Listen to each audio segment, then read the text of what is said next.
জগতগুৰু শ্ৰীমন্ত শংকৰদেৱৰ জন্ম জয়ন্তী উপলক্ষে তেখেতক শতকোটি প্ৰণাম জনাই মই মাৰ লগত নামঘৰলৈ গ'লোঁ আৰু এটি ভিডিঅ' আৰম্ভ কৰিলোঁ।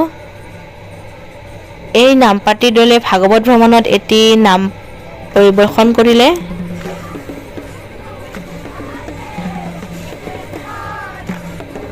তাৰপিছত আমাৰ নামপাত্ৰী দলটোৱে নাম পৰিৱেশন কৰিলে।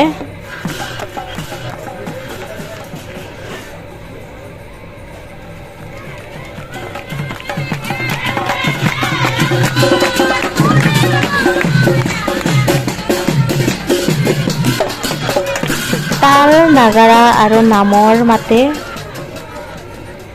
আমাৰ মন মোহ কৰি লৈ যায়। এনেদৰে আমাৰ শ্ৰীৰামতা প্ৰাথমিক শাখাত জগতগুৰু শ্ৰীমন্ত শংকৰদেৱৰ জন্ম জয়ন্তী উদযাপন কৰা হ'ল।